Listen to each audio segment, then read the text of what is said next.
Maharap dan rekan saya, Cynthia Maulini, memandu Anda dalam 1 jam ke depan dalam program komunikasi terkini. Mendekati tahun 2024 sebagai tahun panas politik menjadi perhatian masyarakat di Indonesia.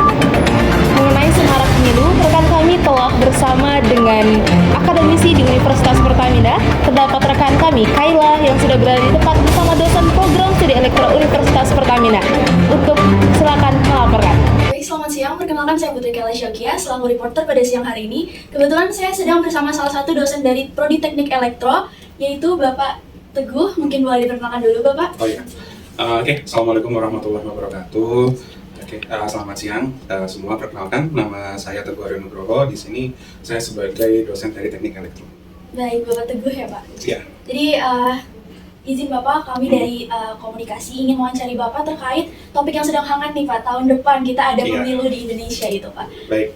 Jadi kami ada beberapa pertanyaan yang akan saya ajukan. Untuk yang pertama nih, kemarin tuh kayaknya udah sempat dengar ada isu-isu gitu terkait pemilu 2024 bakal seperti apa gitu arahnya. Mungkin kalau dari Bapak sendiri, kira-kira pemimpin yang baik itu sesungguhnya gimana sih, Pak?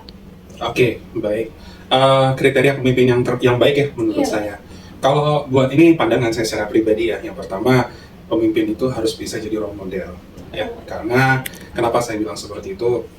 Saya juga memang background saya memang bukan dari sosial ya, tapi saya sendiri karena saya juga tenaga pendidik di kampus, saya itu juga mengamati kehidupan sosial anak zaman sekarang. Nah, bisa dibilang untuk anak-anak yang generasi yang di bawah-bawahnya itu tetap butuh yang namanya role model. Nah, karena jangan sampai kita juga kehilangan role model yang baik. Nah, itu yang pertama dan bisa memberikan inspirasi juga. Berarti untuk dari Bapak sendiri role model dan juga memberikan inspirasi untuk generasi kedepannya seperti itu ya, Pak? Itu nomor satu kalau buat saya. Baik. Oke, mungkin selanjutnya kita lanjut ke pertanyaan kedua, Bapak. Kira-kira model capres yang seperti apa yang akan Bapak pilih untuk menjadi kriteria utama Bapak nanti? Ya, kalau dia dari kriteria utama, yang pertama tuh harus jadi role model dulu ya. Saya balik ke ini lagi, terlepas dari backgroundnya apapun dari capresnya, ya buat saya ya pribadi ya, yang pasti harus menjadi role model. Terus yang kedua punya kepemimpinan yang baik ya, dan bisa merangkul hampir seluruh golongan. Dimana kita di Indonesia ini kan banyak banget ya beragam suku, nah beragam budaya, nah itu harus bisa dirangkul semuanya. Terus yang berikutnya ya secara leadership ya, role model leadership. Terus juga harus punya yang namanya strategi. Nah, karena kalau tidak ada strategi, ya mau gimana ya jalannya. Karena buat saya pemimpin tuh selain jadi role model harus punya visi yang kuat. Itu kalau dari saya. Oke, kalau dari situ kira-kira nanti ya kita bisa pikirkan saja kira-kira Bapak mau milih yang apa gitu kan ya. Iya. Saya Putri Kayla Syokia melaporkan dari Rektorat Universitas Pertamina. Sampai jumpa di komunikasi terkini selanjutnya. Terima kasih. Baik, terima kasih rekan Kayla. Berikut saya lanjutkan ke narasumber berikutnya, yaitu rekan saya, Ade Amelia di Gedung Buria Legita. Kami persilahkan.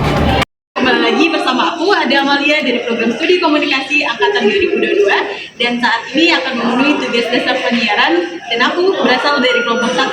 Saat ini aku telah bersama kakak yang mana dari Program Elektro Angkatan 2020.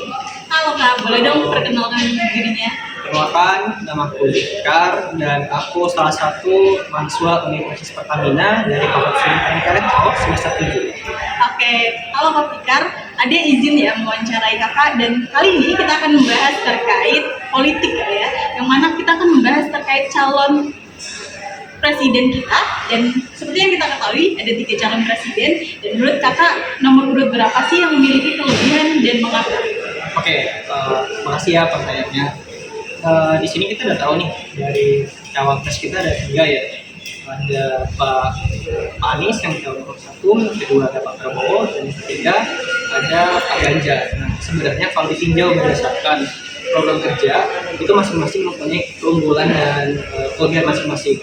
Tapi saya sendiri itu secara subjektif pendapatnya memilih nomor kedua itu karena kan ya salah satu members yang bikin saya sih tertarik untuk memilih Pak Prabowo itu kegigihan dia dari masa Pak Jokowi dulu. Dia udah kalah tapi sampai sekarang dia masih ingin menjabat menjadi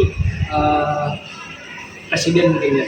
Nah, selain itu juga Pak Prabowo juga melanjutkan nih program kerja dia, mau melanjutkan program kerja dari Pak Jokowi yang sebenarnya menurut saya sendiri Pak Jokowi ini juga salah satu presiden yang bagus untuk perkembangan Indonesia ke depannya. Karena kan musik kita ini masih menjadi negara berkembang, bukan negara maju.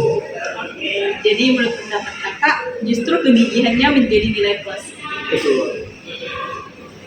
Terima kasih kepada tim reporter kami yang telah melaporkan di tempat Universitas Pertamina. Nantikan berita selanjutnya setelah jeda berikut ini. Salam komunikasi.